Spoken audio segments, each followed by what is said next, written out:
Good morning, good morning, good morning. Umoya light, umoya bright. Welcome to another Artist INDABA Friday, where we gather as artists to unpack some of the things that we're going through in the industry, to see how things can be better. We can see that we've got systematic issues in the arts and cultural industries, and we can see that there's systematic issues because we are not seeing a full circle of success. Often we see artists and musicians, specifically for today, dying broke. So this speaks to an exploitation in the creative sector. And I think we can even speak about it holistically. I mean, what is completely tragic is that the Department of Arts and Culture is run by people who have got no experience in the arts, no lived experience.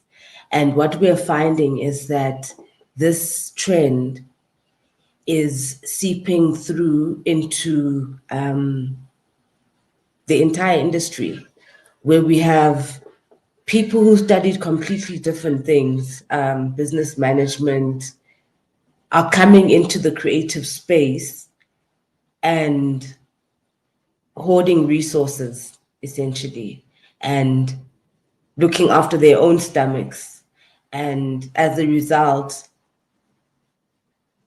the artists go hungry. So artists and musicians get harvested, their talents get harvested, and other people are eating off them. So what we are facing as a creative sector is that, I mean, even if you go to the Department of Arts and Culture now and you go and you ask everybody who works in that department, you will find less than 5% who have actually got lived experience in the arts. So a lot of people are dealing with the arts as a business and as a business model based on capitalism, basically. If we look at the arts, at the history of arts and culture in the world, but now we're looking at South Africa, is that it's a commercialization of our gifts. And as Africans, our gifts are creative gifts. So what is happening is that, and this is going to sound so clumsy, this is going to sound so clumsy and so terrible, but white people, the capitalist system, is exploiting their strength in their ability to manipulate situations. So when we look directly at SAMRO, if the arts sector, arts and creative sector, is a sector that exploits our creative and spiritual energies and empowers major companies like the record labels, the big publishing houses,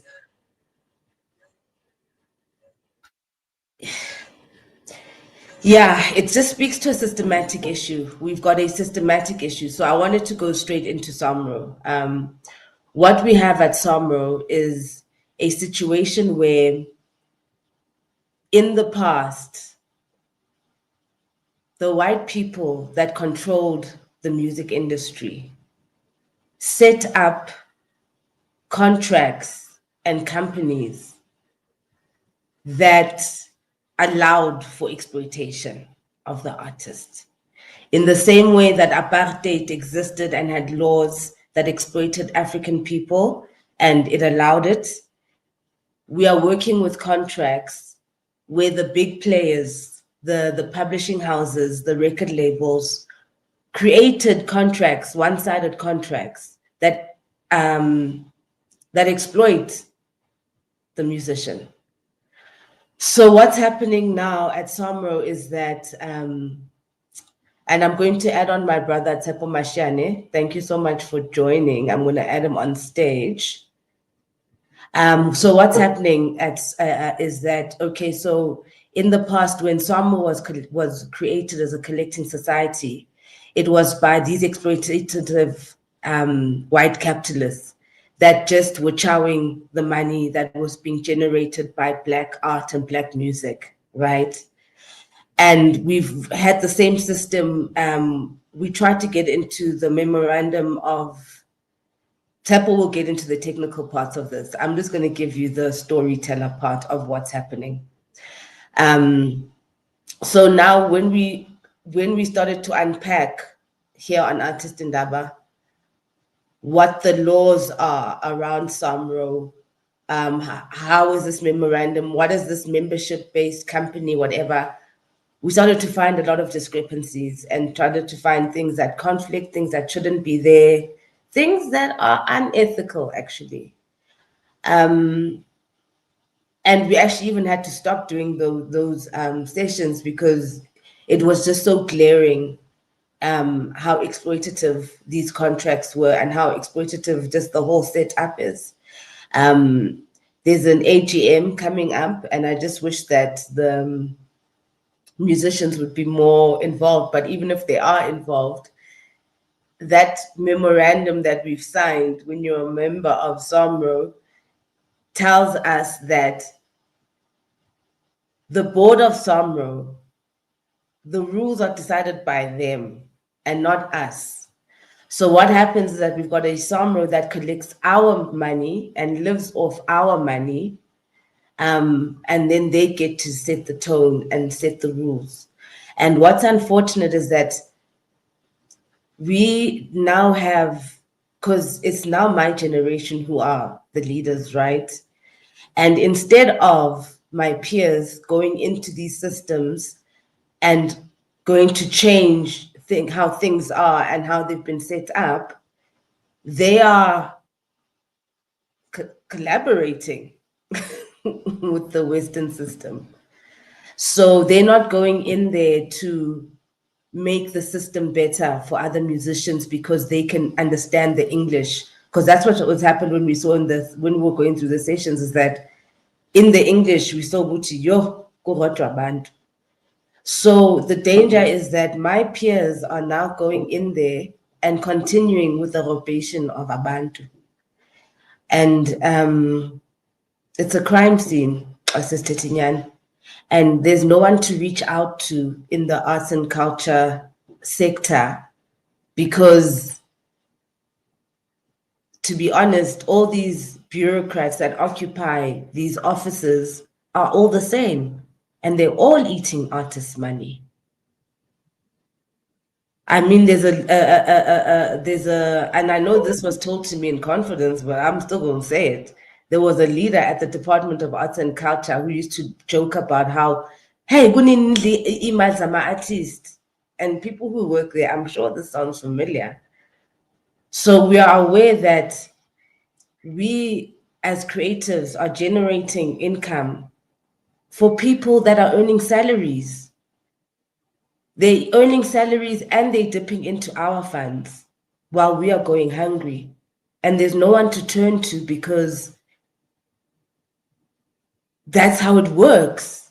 In the same way that you would need a Madlanga commission in the police, we would need a Madlanga commission in the creative sector because a lot of people have been going in there just to eat, and people who are not even artists. That's what's even worse about it, is that the artist's money is being eaten by the others, and we've got nowhere to turn to because the Department of Arts and Culture has got the exact same type of personality as the people eating our monies. So we don't have artist leaders, activists who are occupying the positions that will protect our rights as artists and know, Wuti, if you bring in Shein, then you are killing the creative industry, who are not just going to be thinking about business. Because if the minister had been a creative, an artist, if we had a fashion designer, for instance, as the minister there, They would have known, oh, hell no, are we going to bring in people that are benefiting from economies of scale to our industry that we still need to develop? Konamanje, we don't even have IP. You know, we don't have IP protective rights in this country. That is why you'll see some of our work, you'll see it on ramps overseas, you'll see it, but we are not benefiting because people can just steal our work because we don't have a government that, or Department of Arts and Culture that knows, that even knows that that's intellectual property and that has economic value. And therefore, if we protect our artists and their work, it actually means more money for the country instead of people just taking from us. So what's happening now at SAMRO? I mean, a lot has been going on. I've been watching the work of Artists United, who have been trying to bring attention to the issues that are being faced by the musicians and by some of the rules at SAMRO. And some of the things that came up, because for me, when I read the situation, right, as much as I've said that it's based on the fact that we have leadership in place that are not familiar with the industry. You can't not be a musician and be the CEO of SAMRO because you don't know the processes, you don't even know the feelings that come into the creation of a work piece. You're just coming from outside, looking outside, and you don't know it. So for me, I feel as if there's a big crisis in the cultural sector, in that we need to have in office people who actually have practical experience on the ground as artists. We also have people on the ground who are artists, who are also smart and understand and know how to work all of this stuff and have had corporate experience. So those people exist. So can we start having rules, even at SAMRO, that the people who occupy positions at SAMRO need to have experience in music, in publishing? Because right now, we, the music, are carrying the financial burden for all the workers at SAMRO, and it's not fair. It's uncomfortable. Another thing that's coming forward is that the leaders at SAMRO don't seem to have a vision or even know what to do or how to fix the situation. The primary reason that SAMRO exists is to collect our royalties and to distribute our monies. It's not for SAMRO to be doing workshops and whatever. We are seeing artists' money being spent on workshops and stuff, and we're like, what is your distribution rate? Why are we not getting paid? What happened between the time when we used to get paid thousands to now when we get paid hundreds? What happened in that time? Not everybody will. And SAMRO likes to weaponize this thing where they say your music is not being played as much anymore, but it's rubbish. Where are these systems where we can see how the music works? And why is it that, guys, it's so deep, hey? So what we also learned along the way is that there's an international company that SAMRO works with instead of a local company. They've been fighting with the local company. That's another thing, is that while SAMRO is fighting with the local company, I'm wondering who is paying for the legal letters and the legal bills when SAMRO takes on someone who's taking them on. That's still coming from us. We can't even afford our own legal bills. But the members of SAMRO who are fighting amongst each other can use our money to fight each other. Like, how is it making sense? We don't have medical aids, guys. We don't have medical aids. We don't have retirement annuities. We've got this thing called undock. Instead of using undock to feed your friends and to allow people to pay for AMA book launch, like crazy stuff. That's a crazy story, guys. So another thing that came up is that one of our board members had a book launch that SAMRO funded with our money. Has that money been returned?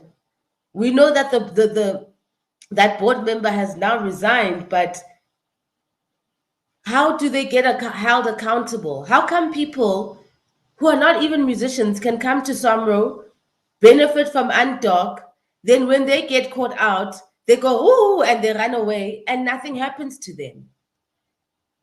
Like, there's been a lot of those. What happened with the guy? You guys need to check out all the Tepo's apologizing. He's having network issues because of the rain.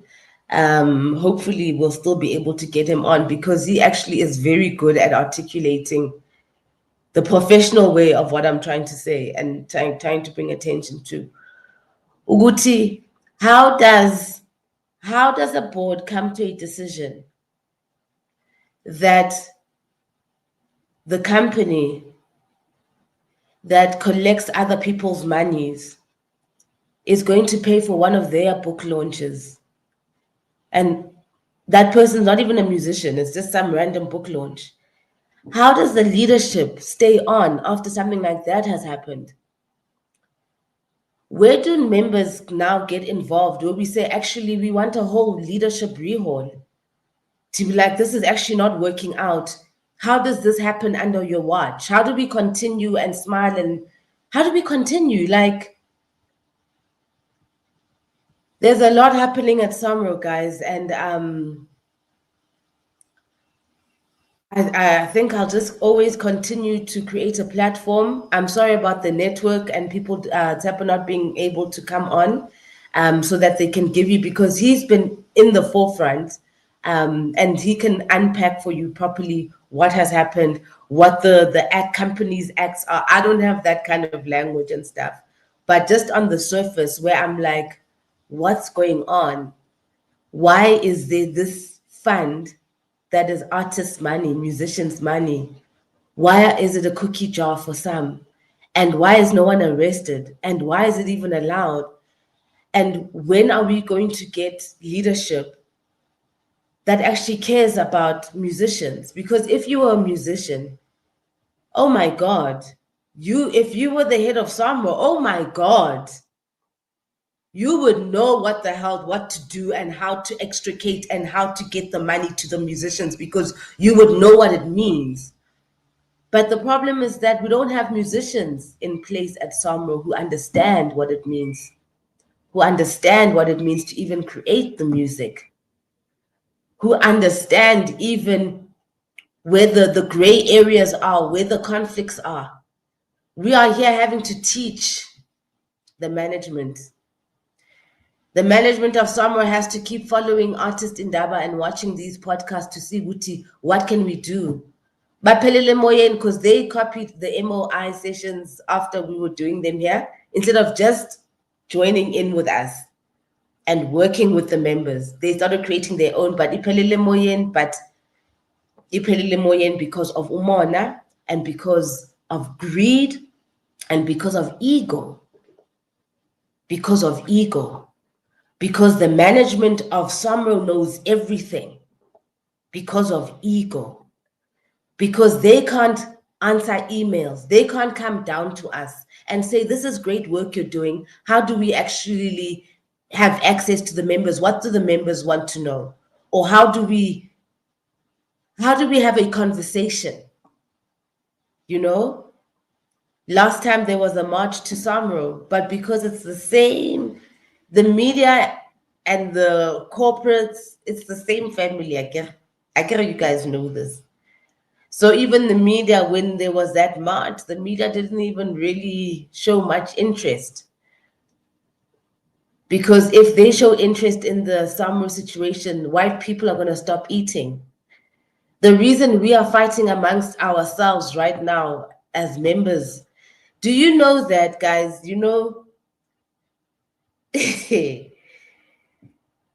powers that be at SAMRO control who can and cannot be a board member.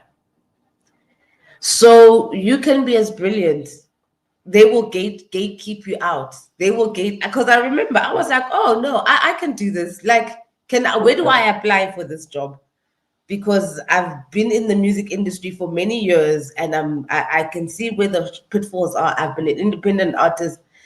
I can see what's happening. They were like, what? No, no, no, you don't have, sorry, you don't have enough points to qualify. And I'm like, what is this point system? And how come? This is why we needed Tepo. Tepo was going to break it down to us, Guti, how do these point systems and how the record labels are the only ones really. Oh, okay, he's saying he's fine now. I'm still just waiting for you, Abu Tepo. I'm just going to keep talking until we figure out your network. Thank you to everybody joining. And please, your comments on the stage are most welcome. But I just wanted to ring the alarm. We needed to ring the alarm that in the creative industry, the people who are not creatives are the ones eating the artists' monies, guys. And what do we do? Who do we turn to? Because when we can't even turn to the Department of Arts and Culture because they themselves don't know what the fuck is potting, because they themselves are not artists and don't know the real lived experience of artists. So where are these laws that protect artists and our industry? Because we have been usurped by a cartel. I'm so happy Abu Tepo is now ready. Fantastic. I think I did see your video coming on. I know we're gonna win because we need you to unpack. There we go. Dumela Abu Tepo Lekai. Yeah, this works. I hope this is a very important conversation, but we're going to be patient with you. I think you need to unmute. Can you hear me? If you can unmute your mic. Yeah, it's me. There we go. Is it fine now? It's still quiet now. I don't know if you put volume or any. I think on my side I'm fine. Let me just check. I don't know if in the audience you guys can hear him. Please, can you advise? I can't hear him on my side. I'm just waiting for someone to comment and let us know if he is audible. But on my side, I cannot hear you. You can hear me. God. Okay, I don't think you can hear. Oh, you say you can hear me. Please log off and log. Yes. Oh, they say they can hear you. Okay. Okay. If you can hear, that means that you're going to have to make it a lecture now because they can hear both of us just fine. So the network issues on my side. So can I hand the mic over to you and you run with it? Okay, but can you hear me? No.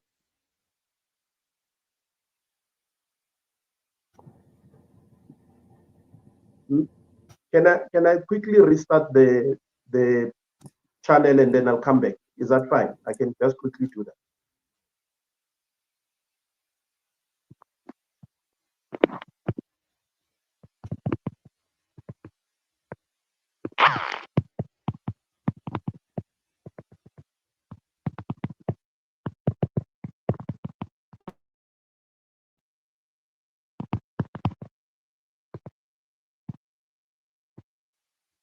Abu Tepo, doesn't look like you're talking. Wait, and now you can go ahead.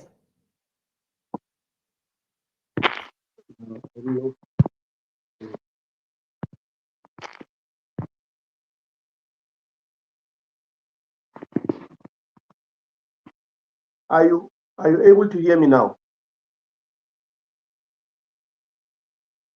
Can somebody give me an indication if you can hear me? I just want to be sure.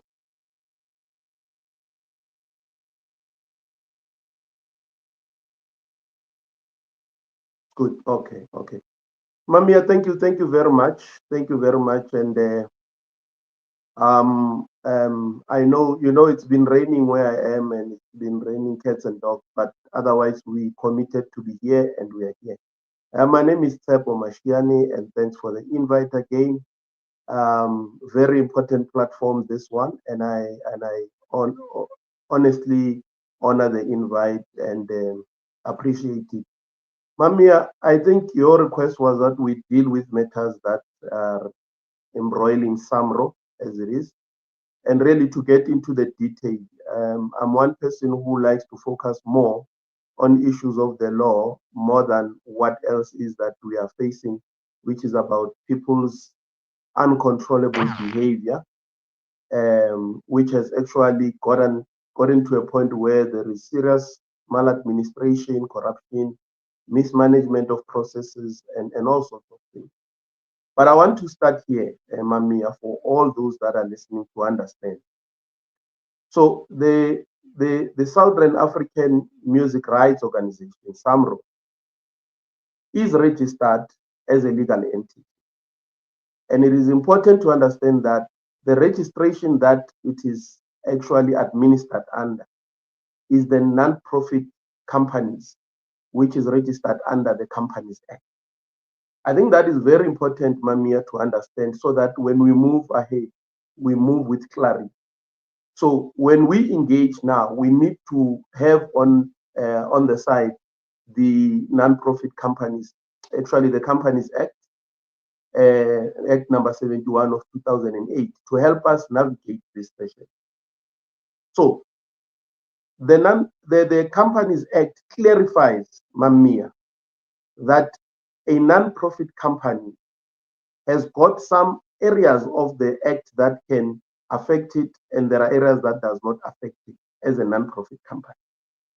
Now, Schedule 1 of the Companies Act, and I can tell you, you can go to page 344, just so that people can follow.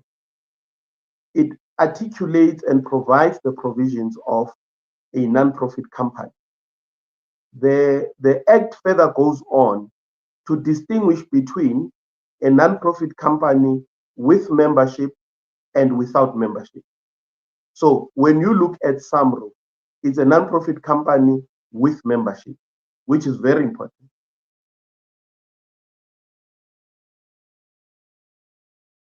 If you start a non-profit company with membership, it means the members are the founders of that particular non-profit company. Now, context is that about 1962, January, the first members who were publisher and composer members then founded SAMRO and subsequently registered it with CZEC, with that understanding that it is a member-based organization. Of course, Mamia, you will need to have people who then run with the administration, people who have got the direct oversight and fiduciary responsibilities of SAMRO. And then that's when now you are able to identify members within the entire membership who will serve in the board. That is a requirement of a law, the Companies Act. You need to have a board that is made up of the very members that you have actually are part of those that have founded the organization. That happened, and over the years, that board, which is made up of both composers and publisher members, has been existing. Over the years, there was a need to then invite people, given the strength of an organization, invite what we call now independent non-executive directors. But we all know that the organization is founded by its members. And it is these members who founded it who set up this particular platform or these structures within the organization. After the board is set up, Mamia, you then have the board has got a responsibility to then employ the executive management, which is then will run your day-to-day operations of SAMRO. I think this is important, Mamia, because when you look at what is currently happening within SAMRO, it's a total opposite. You have people who have been elected by members, conniving with the people that they have employed into the executive management to undermine and really to disrespect the very members that have elected them. Now, I'll go to sections of the Act that makes it very clear insofar as the law is concerned. And I will refer to the very section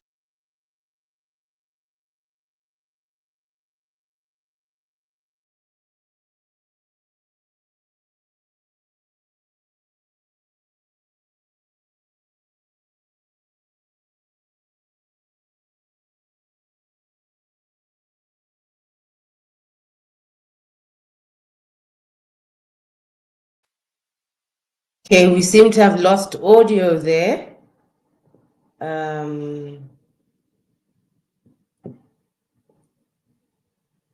I think, Abutsapo, if you go in and come in again. Okay, we seem to have lost audio.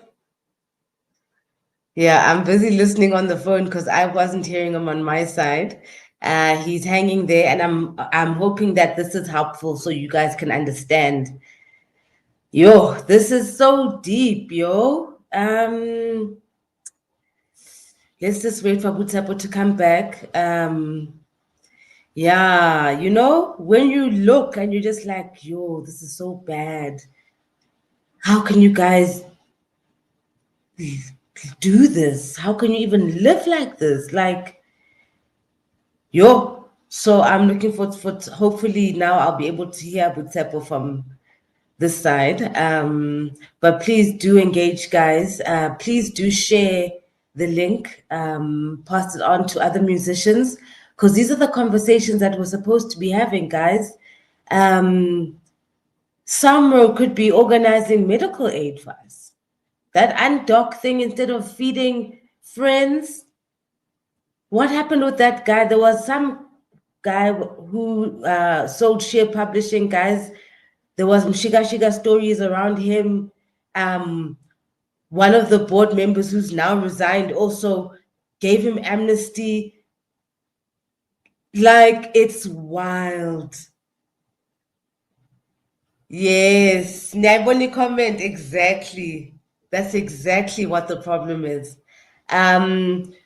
So there have been a group of independent people, different organizations under the umbrella of Artists INDABA who have been dealing with this issue.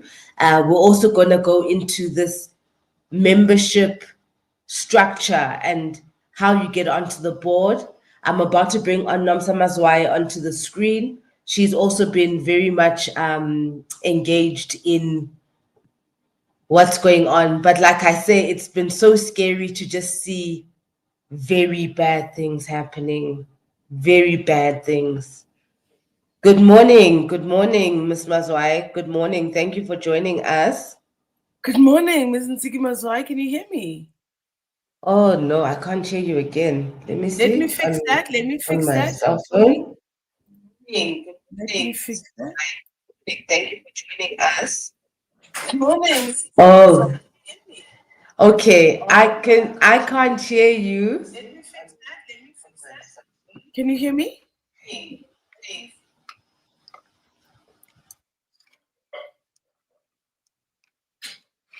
Okay.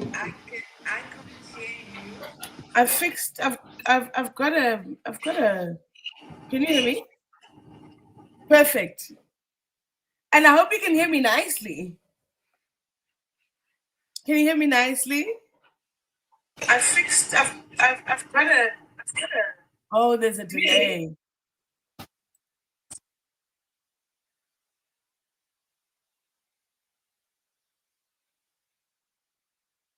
I've fixed. I've got a.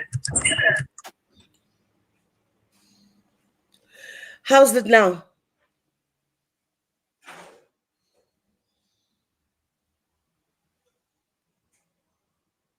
Can you hear me now? Perfect. Thank you. How's it now? Hi, good morning, everybody. So, my name is Namsa, and I'm going to be here to speak about the AGM. Basically, I just really want to brief everybody on the AGM and what's going to be happening at the AGM. And I really want to make sure that all of you have got sight of what is in the AGM documentation, so that when we go into the AGM, we know what's happening at the AGM. Right. The first thing that you must pick up from the minutes and from the agenda of the AGM of the 12th of November if you remember correctly, in the last EGM, we said that all independent directors must be removed. And if we look at what's actually going to happen, when we look at the agenda of the 12th of December AGM, they have forgotten that we called for the removal of the independent directors. Now, some of you will say, well, the independent directors have resigned. Not all of them. There is one independent director who still remains. He's a chartered accountant.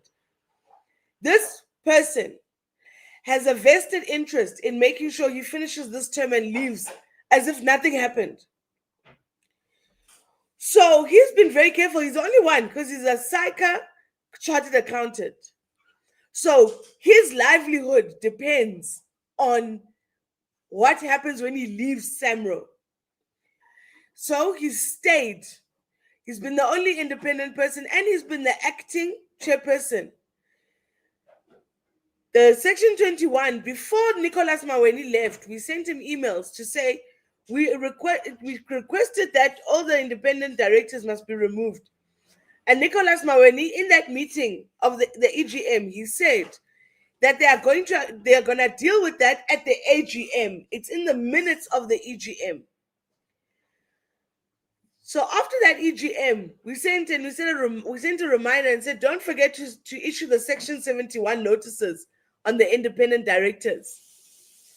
That's why they resigned, because they didn't want to be removed because it looks bad at CIPC, because you look like a delinquent director. They're dodging the matter of the Section 71. Then they said they'll deal with it at the AGM. The Section 71 notice is not being issued.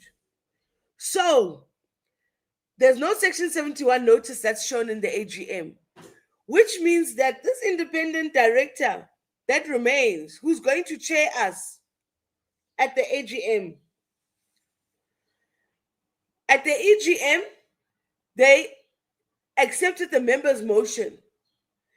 In documents following the EGM, they said, we're going to issue the Section 71 at the AGM.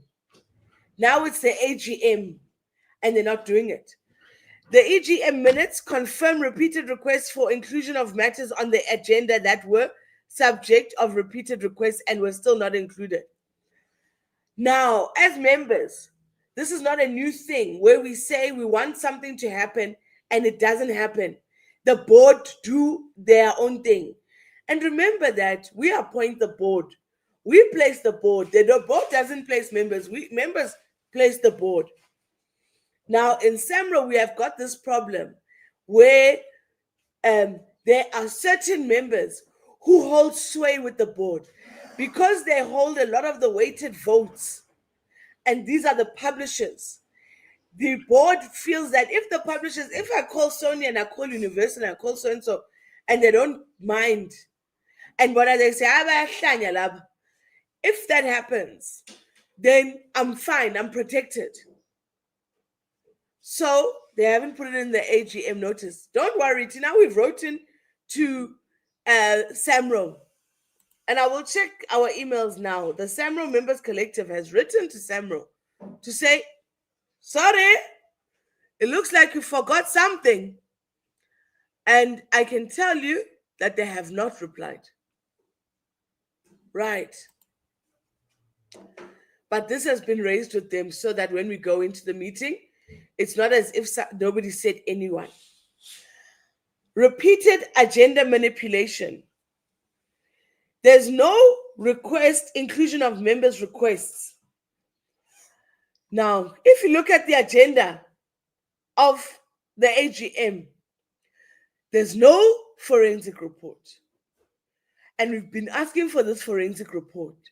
Now they've said they're going to have a members' session before, which is really the day before they're saying that they're having a members' session, which procedurally there's no problem with it. But you must remember that that members' dialogue, it's not a statutory requirement by law.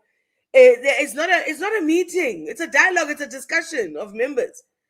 Uguti, when you speak, then everybody speaks. It's not as if they are held to what is said in that meeting. It's not an AGM. It's a member session. The second thing that they are not doing is the SAMRO House strategy. For many years, we've said, no, man. As members, we want your strategy. We want to see, how are you making decisions? How are you reaching the points that you're reaching? So give us your strategy so that we can see what you are doing. And this is explicitly recorded in the EGM. It was noted from the floor that the agenda did not reflect certain matters which had been the subject of repeated requests for inclusion. So SAMRO is procedurally obstructing member-initiated items. So when we say something as members, the board decides that they are far more intelligent than us and they know what they are doing with our money. And they forget that we've only asked them to act as a board, but we have not asked them to act as our administrators, our personnel. We are, you are incapable as an adult. You can't sign contracts. That thing that they did to Wendy Williams. We didn't say SAMRO must be that fast. We didn't say, no, come and manage my bank account. No. We said, when it's not AGM, we will tell you what we want to happen for the year. Then when you go and do what we want to happen, the board, they feel they're very, very intelligent, more intelligent than the members. And this is why I think as South Africans, we need to mature now. We're 30 years into our democracy. We need to mature, guys. Maybe 30 years ago, we were new to this thing. We're like, oh, okay, this is how this thing happens. And we were overly dependent on the board. And that gave them a lot of confidence to think that we're always going to be like that. Things have changed now. Now we understand what's going on. We need a board that's going to make sure what the things that we want to happen.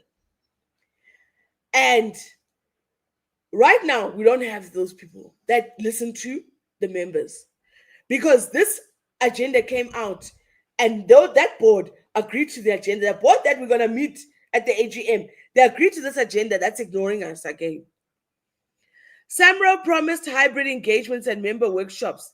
The EGM minutes clearly reflect a commitment to in-person engagements and workshops.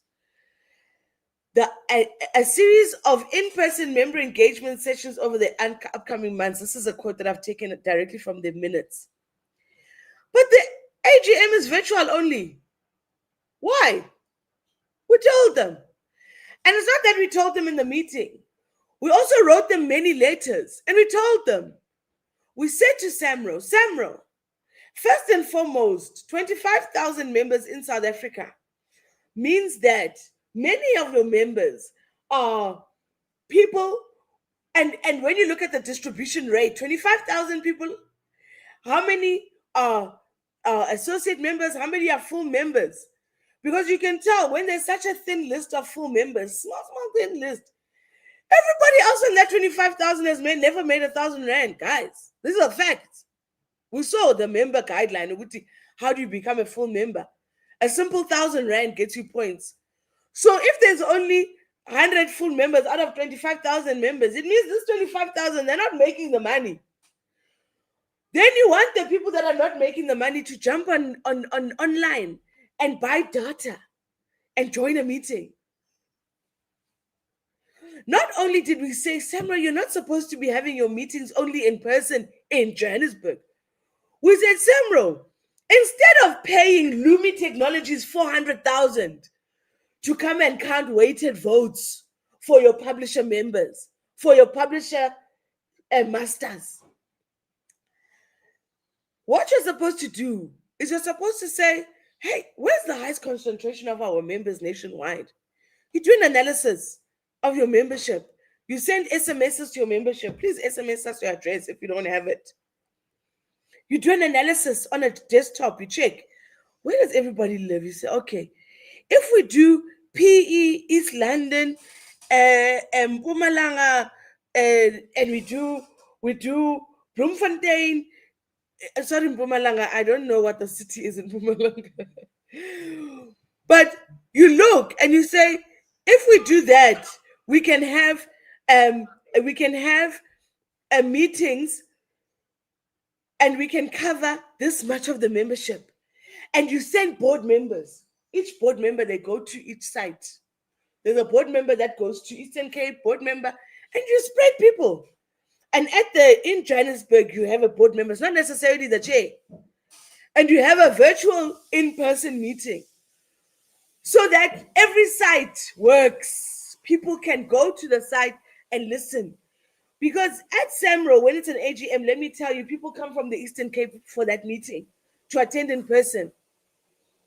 Because not only is internet expensive, it's inaccessible for our elder members. But still, SAMRO says we're meeting virtually because we figured out the corruption. When they meet virtually, they can just say it's going to be it's going to be a weighted vote because they now have to use Lumi.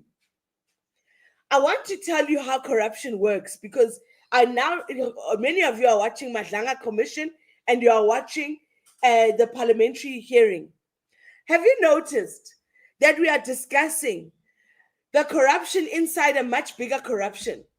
Because policemen and women were never supposed to have to be serviced by a special pop-up hospital.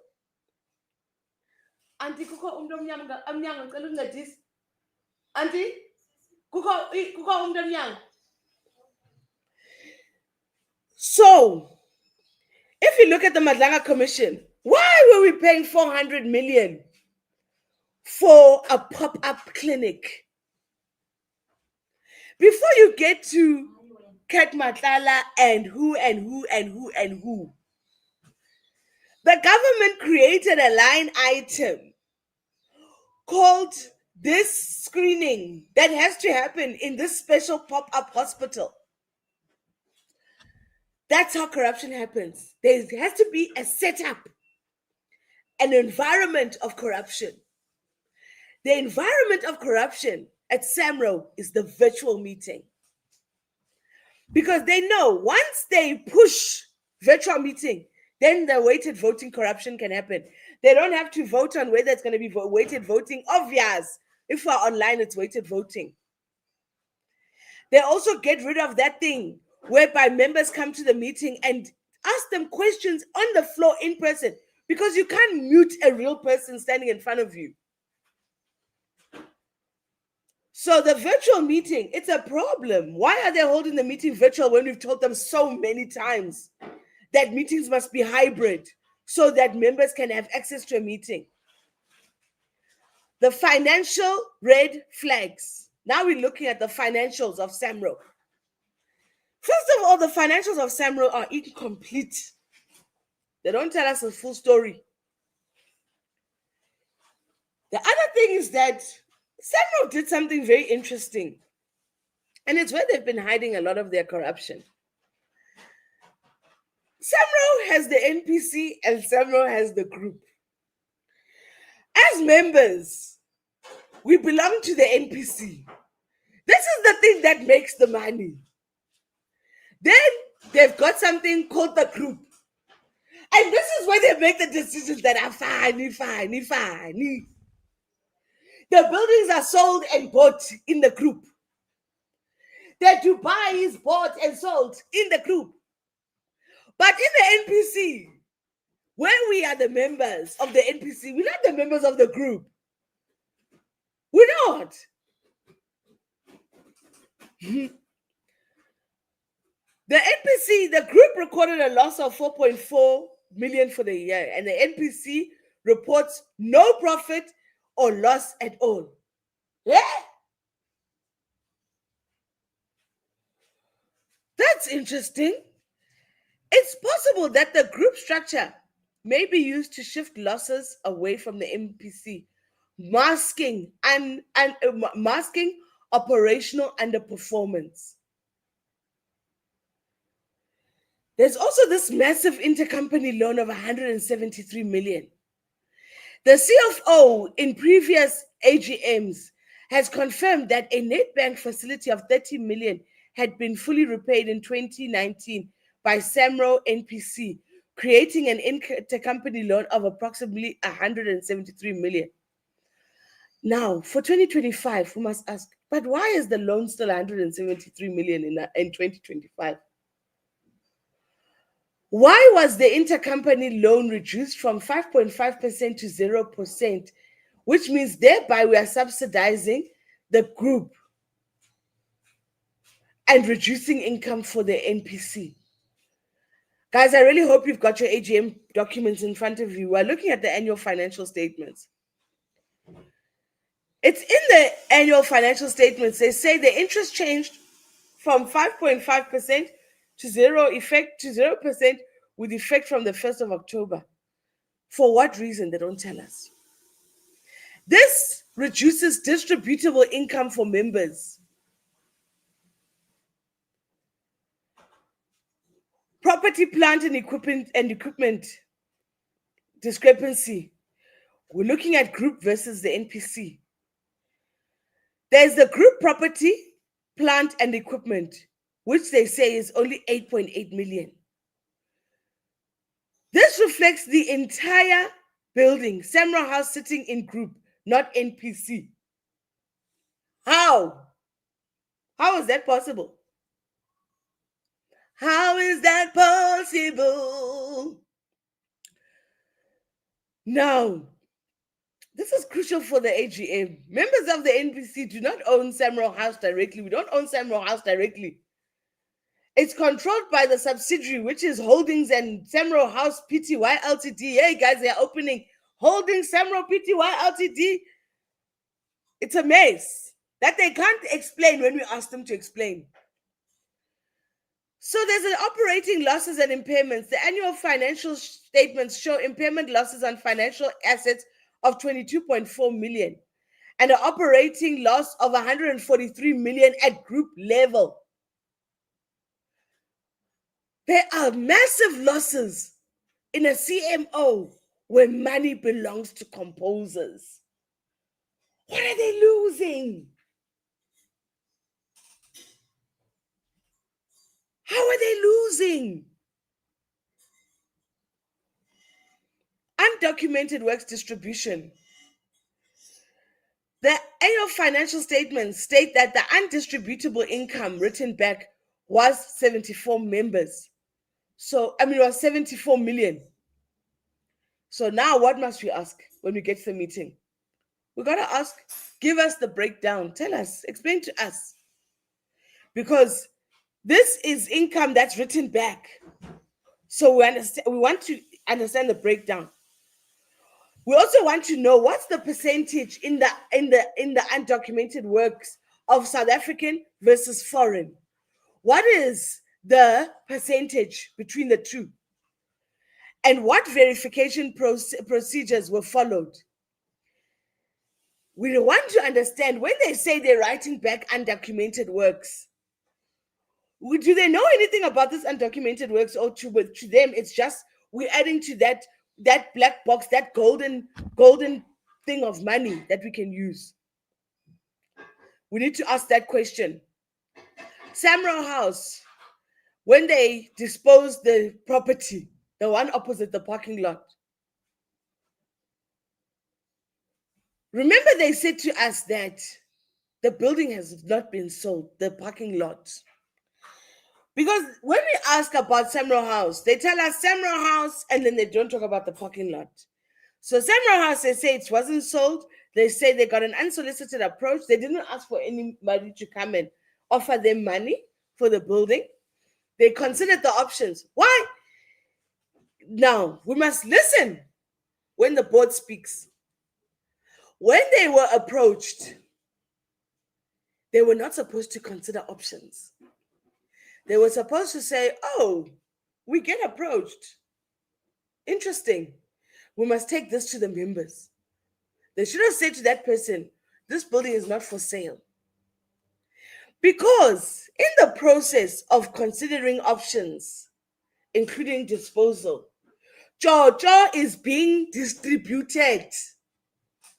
Because there's a Brown Mukoti who's saying, I can get you a meeting with Nicholas Maweni, and also I can make sure that Annabelle Liberty is there. But I need you to give me 20,000 to pay for ANC members to go to January 8th.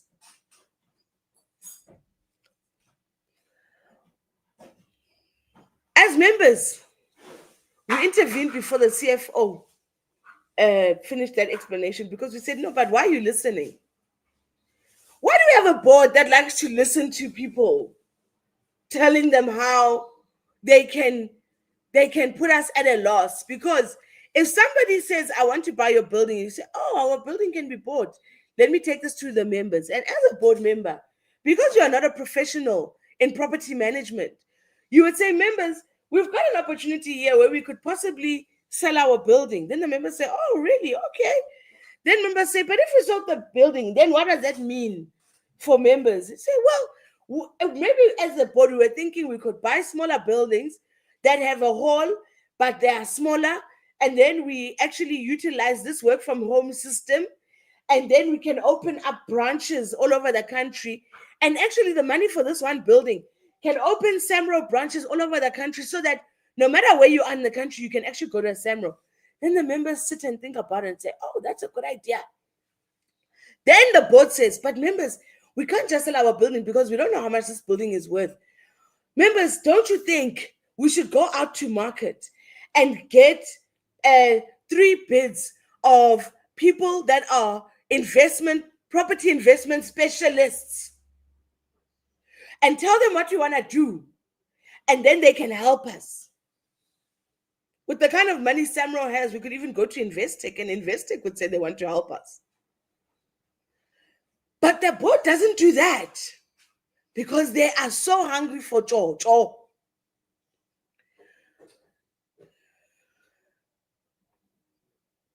Now, I want you to remember the key issues here. Our requests in EGMs and AGMs are not respected. They are not put in AGMs. They're not put in agendas. Why are we having this board? Number 2, this weighted vote is being used against us in a tremendous way. Number 3, the financials are problematic, and we have a board that doesn't think like a board. They think like little kids in a candy store who can't think because they just want to grab and eat the sweets.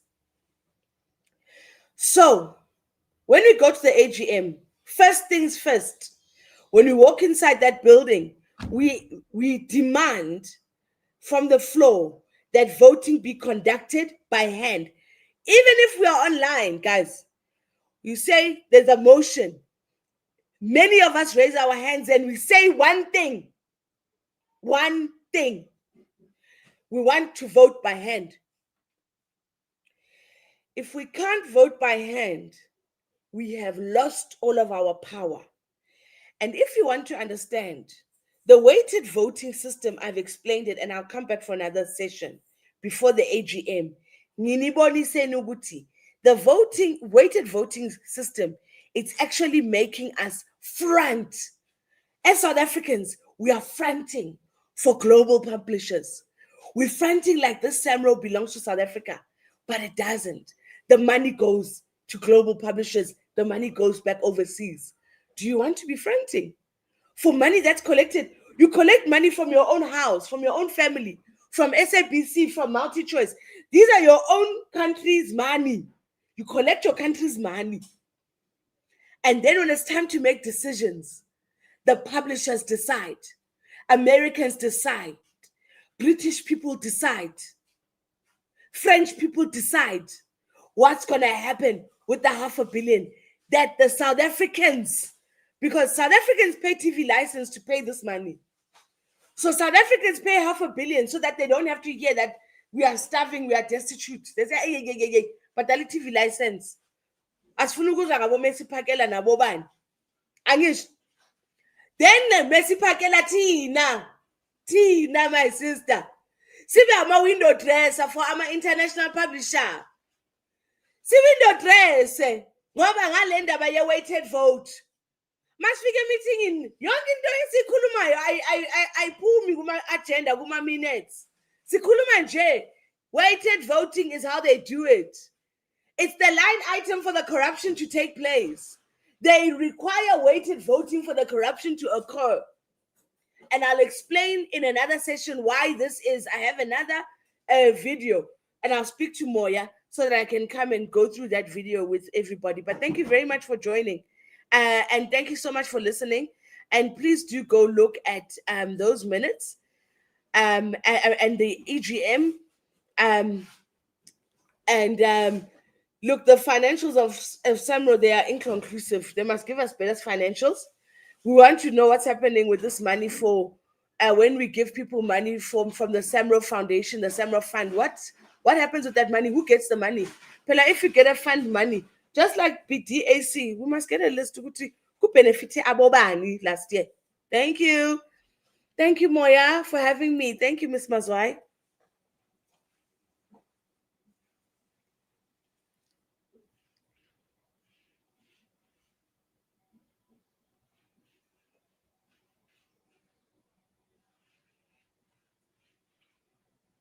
Thank you so much. Thank you. Thank you. Very informative.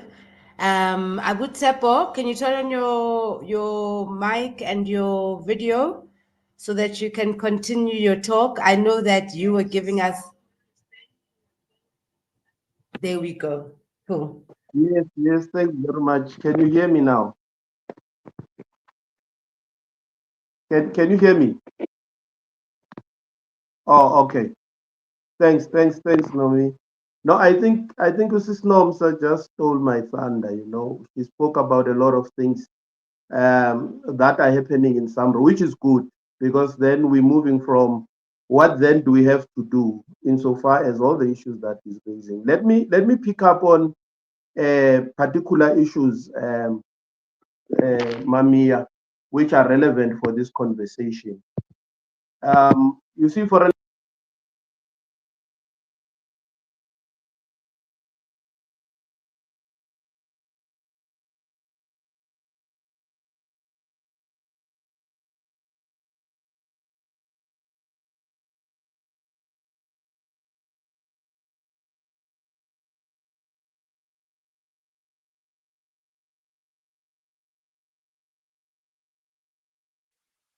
Hey, the system is scared of Tapo's contribution, hey?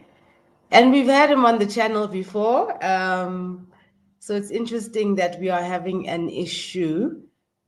There we go. You can hear me now. Can you hear me now? Are we fine? Can you hear me? I just need to be. Am I fine? Okay. I was saying, Mamiya, that when you go to the Companies Act, Section 1, Schedule 1, and Section 2, Section 2(5)(b), if I'm not wrong, it's clear that a non-profit company cannot dispose any of its assets to any private company. Now, we have a problem in SAMRO where a parking lot was sold. And that goes directly in contravention with the Act.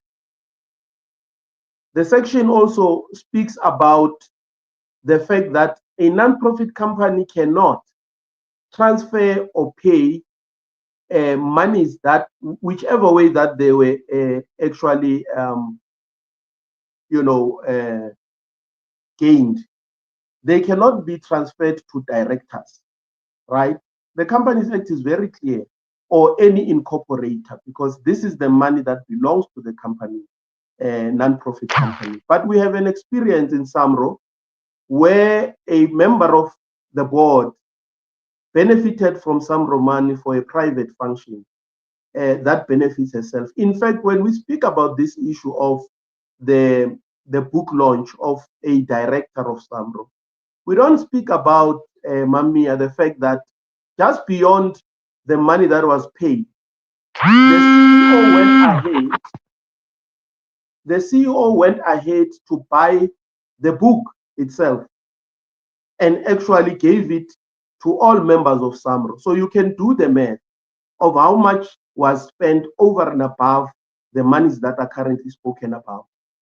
So we still need the CEO to tell us how much did he pay per copy of all the books that were bought and were distributed to staff members.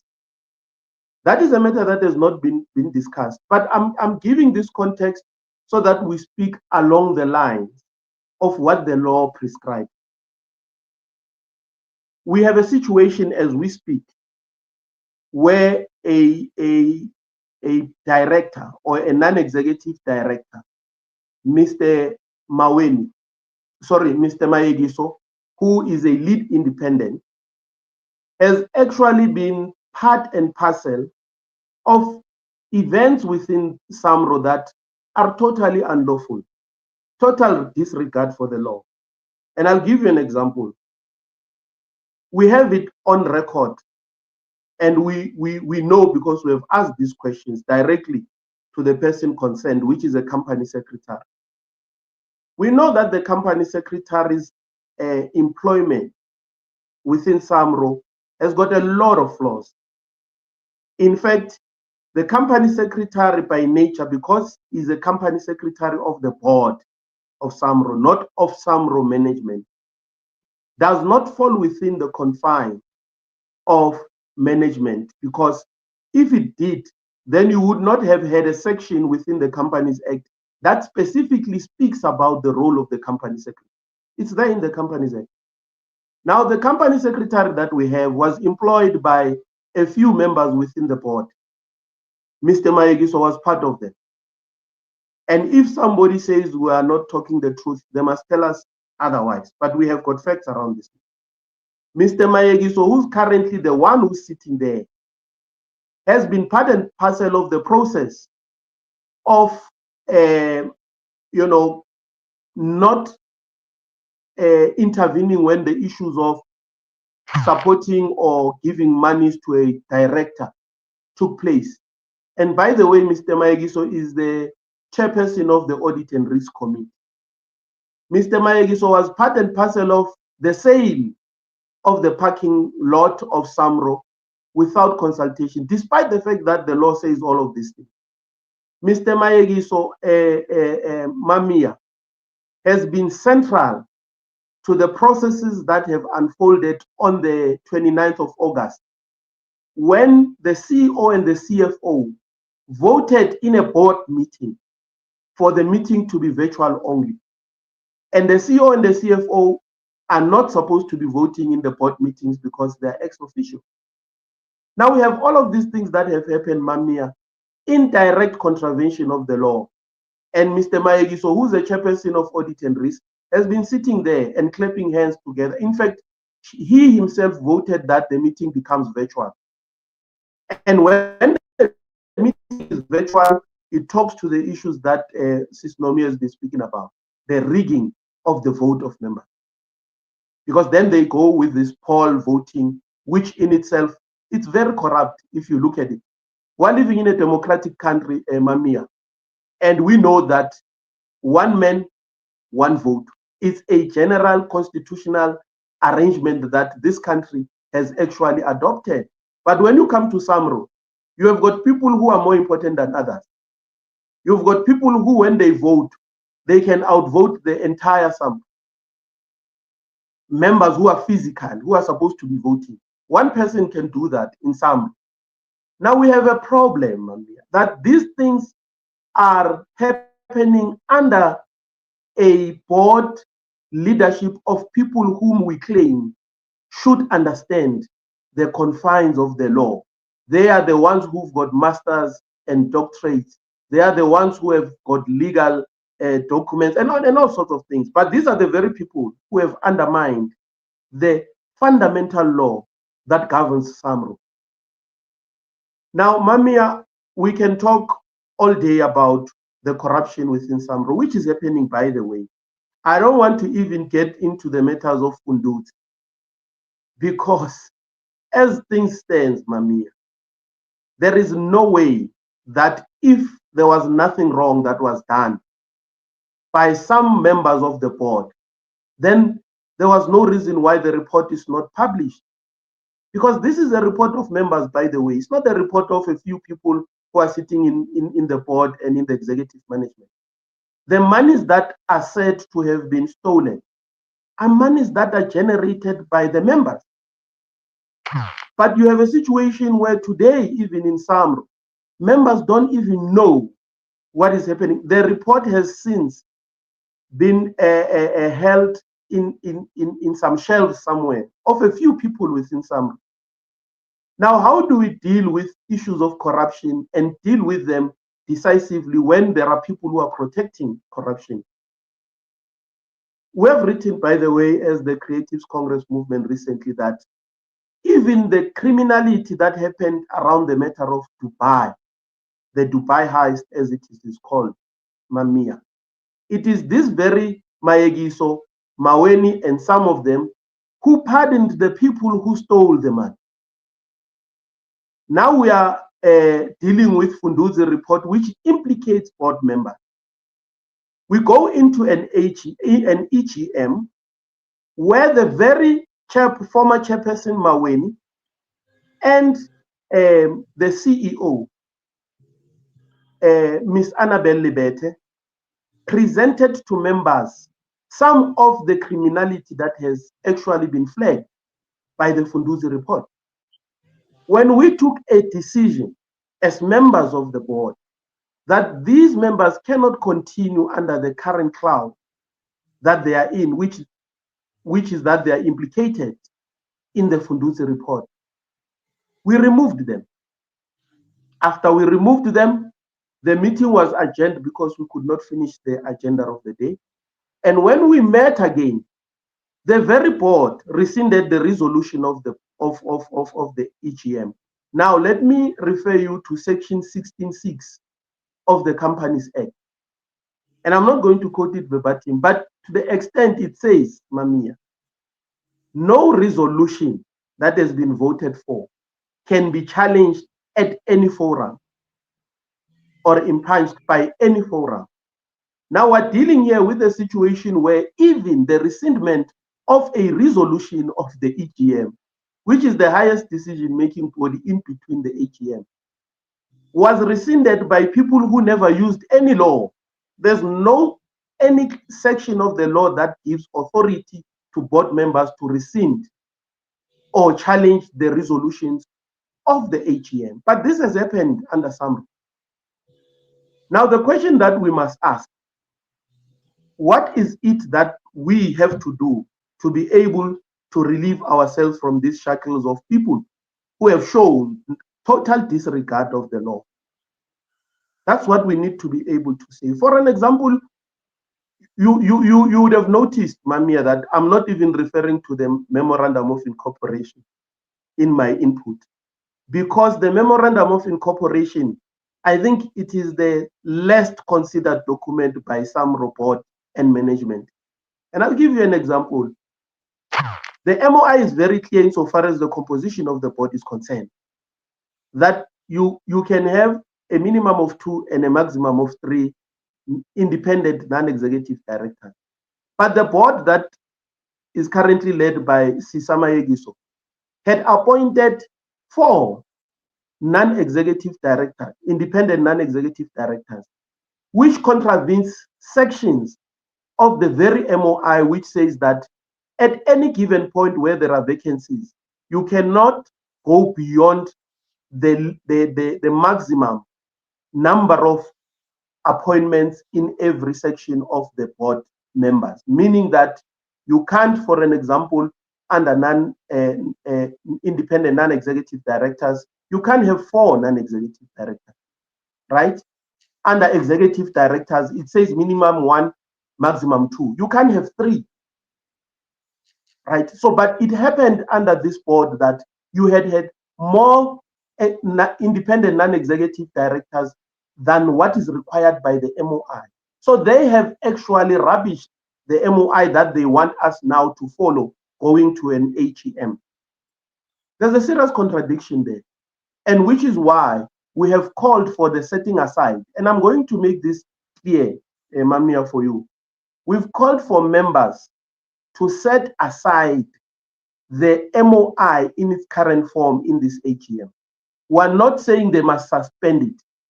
In fact, there is a case law where you can set aside an MOI for the processes of the AGM to proceed without any hindrance. You have now a situation where there were nomination calls that were taken out. There's section 16(2) of the MOI, which says that when nominations are done, all voting members have a right to nominate. All voting members. Members who've got the voting rights in SAMRO, Mamia, are associate and full members. But the call for nominations fell short because it only said full members can self-nominate or nominate each other, amongst each other, meaning that they have contravened again that section of the MOI, which then closed out associate members from making nominations. As we speak now, we've got people who have self-nominated in the list of people that must be voted for at the AGM, who are not even full members, but they are included in that particular list of people who must be voted at the AGM. They are not full members. When the law is clear and the MOI is clear that only full members can be nominated to serve in the board. But we've got people who have self-nominated who are not full members. We've got people actually who have been nominated by people who are not even members of SAMRO, and they are in that list. So the question that we then need to get to and answer is, at what point are we going to realize that SAMRO cannot function effectively with the consistency of breaking the law? They are not even bending it. This board has shown that they've got no regard for the law, let alone the lies that are consistently being told by this board, which we are going to challenge when we get to the AGM. So I'm going to close by saying, Mami, I think it's critically important now at this juncture within SAMRO that we give ourselves time, 5 minutes of our time, to read sections of the MOI and the law, so that when we go to the AGM, we can be able to differ on the basis of what the law says and our interpretation versus the interpretation of the board that we elected, by the way. They are now wanting to tell us what to say and not what to say.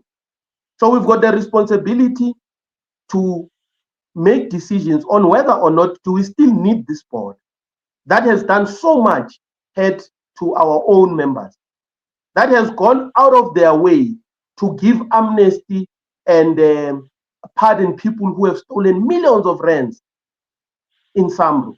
Today, they are all over the place when members are still suffering. These people are not even pursued.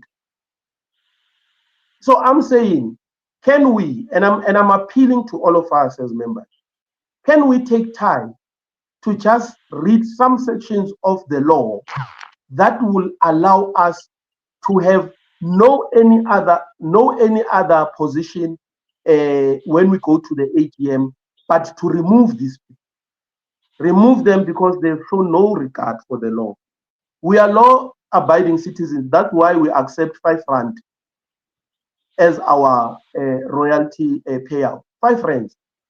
Others 30 rands, others 11 rands. It's because we are not questioning this, because we've given trust to people whom we understand abide by the law. But there's no actual evidence that they do. In fact, everything that we have seen is in the contrary. So I can go on, Mamia, but my insistence on referring to the law, it's because there is no any other way we can fight this battle without confronting these people who have broken the very law that they are entrusted to defend and to uphold. Thank you very much, Mami. I hope I've given perspective, and where probably there are questions, we can always attempt to answer. Thank you very much.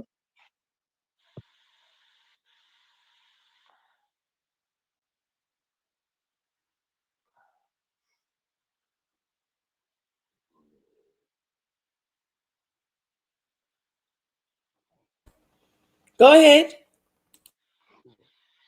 Oh, good day, comrades.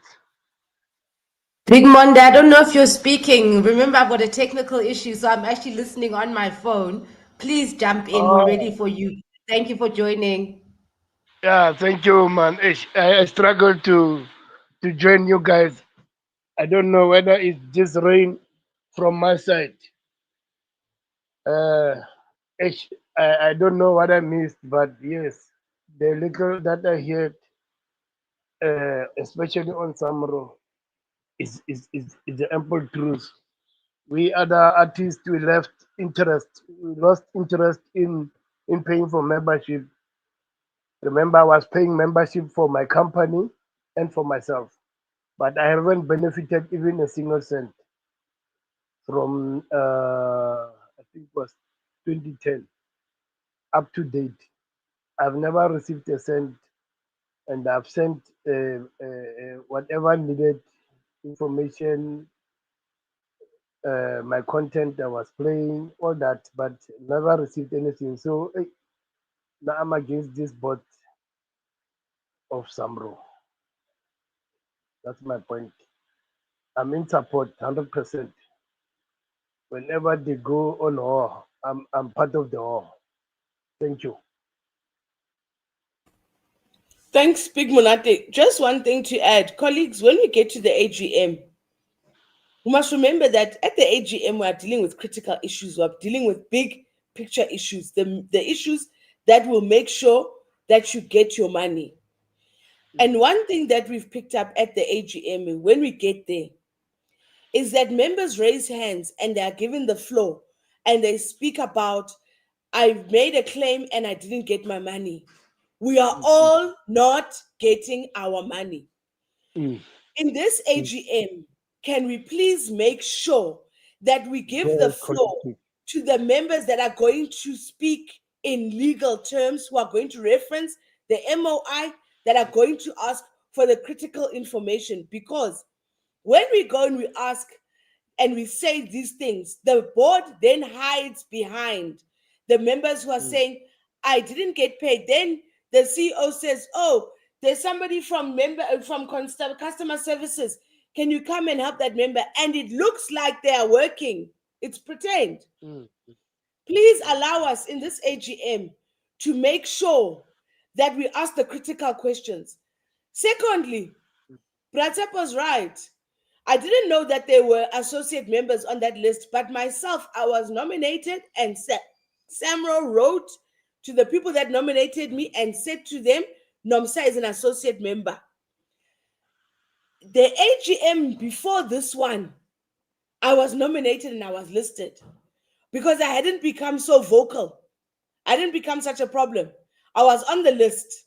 So how come one time I was nominated, it was fine. Now I'm being nominated and it's not fine.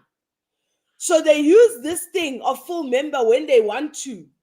They don't apply it. They only use it for people that they don't want to contest the standing for the AGM. Thanks, Mamia.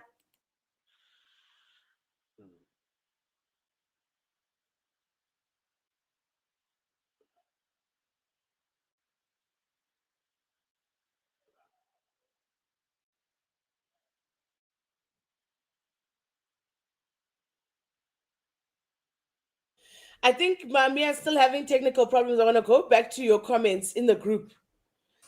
I saw there was questions. There's somebody, Black Ego. As an independent artist myself, I know the struggles of SAMRO. I started the journey back in 2020 with them. When I tell you to date, I'm still lingering in an abyss of uncertainty to an extent. Thank you, Thank Black you. And Ego. I apologize for all the delays, guys. I know today was a bit difficult with the technicalities. As we promised, we will have another session before the AGM, probably an evening session this time, so that we can just be more informed, guys. The more informed you are, the better decisions you make. And right now, kudliwa imali zethu.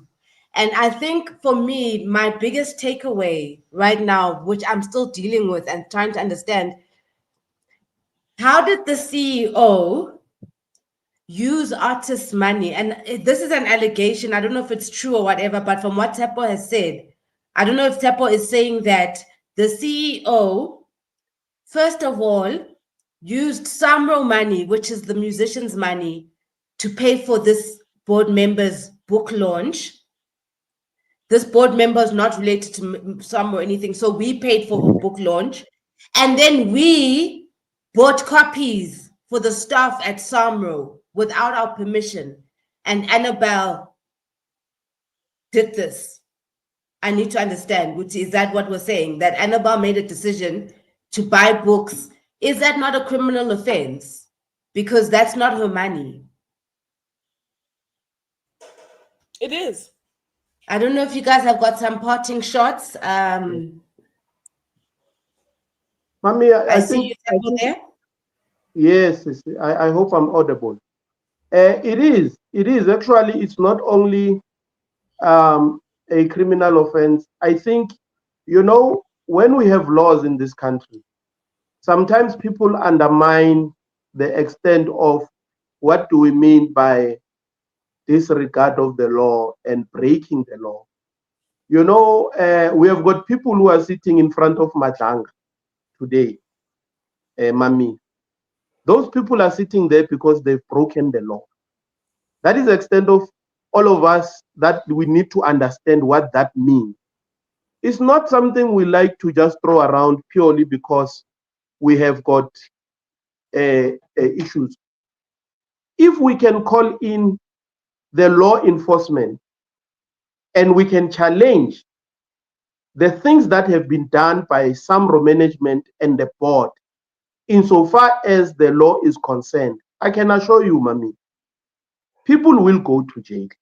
It is just unfortunate that the wheels of the law in our country moves very slow. But we do have mechanisms that we can employ as members to deal with these things, even if they can take long. The first thing that we need to do is to remove the corrupt people. I think there's no question about it. Because why then do you keep them? Because the more you keep them is the more the situation remains and even get worse. People are not receiving their dues, not because there's no money, Mamia. There is money. The issue is, how is that money currently administered and managed? And what is the caliber of the people that are managing that money? The laws are very clear, sis.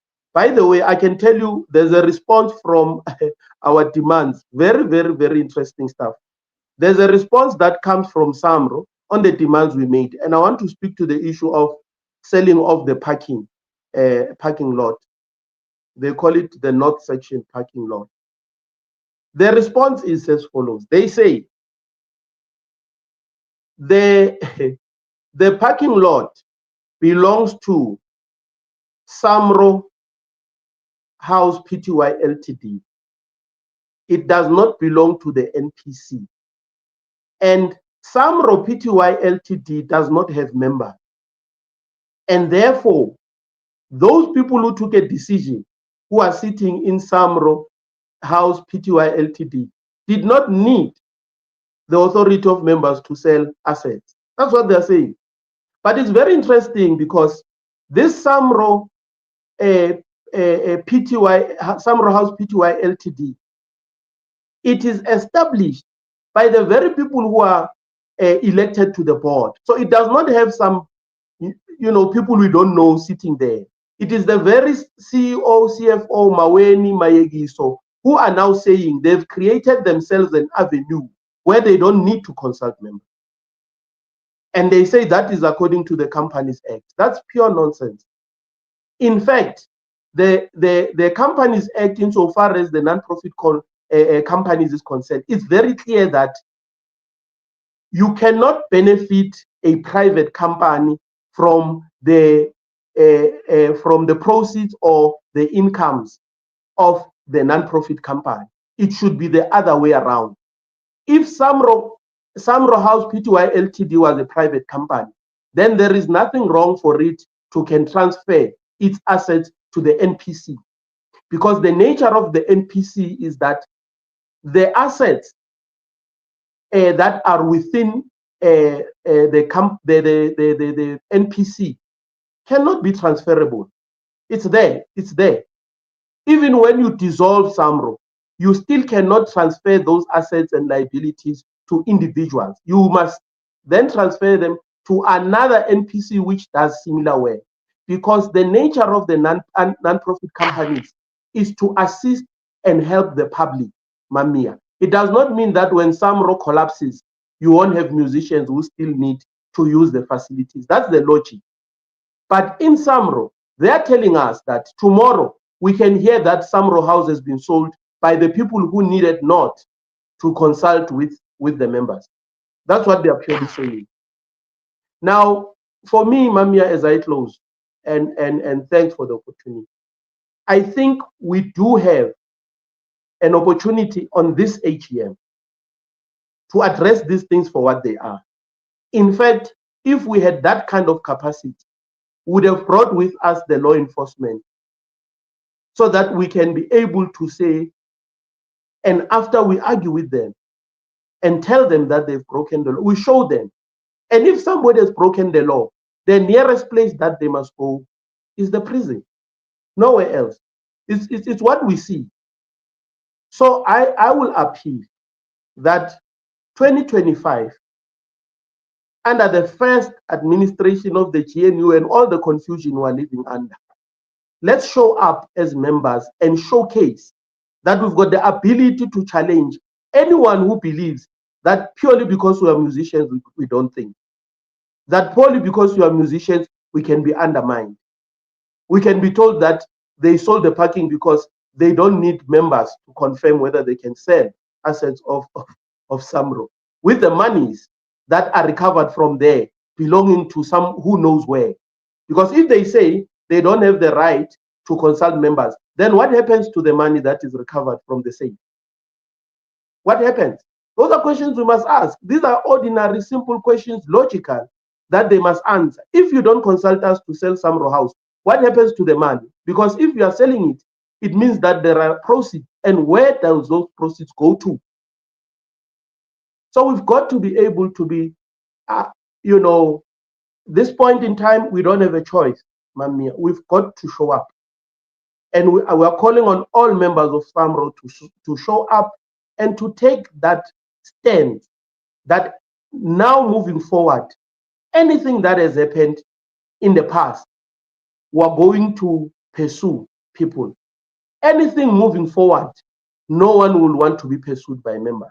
There must be that clarion call. And the manner in which we're going to pursue members, we are not calling for anything but jail time and the recovery of the monies that were stolen. Thanks, Mamia, for the opportunity. And I hope we can go into detail through Moya. We can look at sections, that we can deliberate upon and call, get people who've got the legal background to help us. But I know for a fact that we are not, the law is not ambiguous. It's very clear. It's people who want to make it sound as if it's too big a thing that people can't think. Thanks, Mami.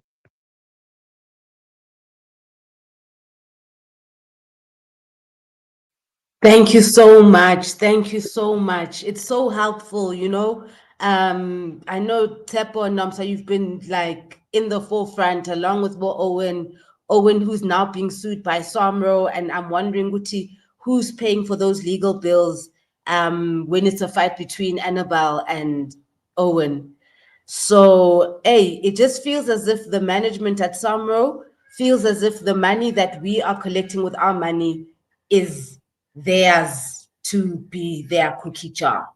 So, Asazi guys, please can you spread this this conversation far and wide? Make sure that the musicians get access to this link so that they can understand what's going on. Because guys, there's no need for us to be dying broke. There's no need for us not to have medical aid when people baswenga kachelete yahon.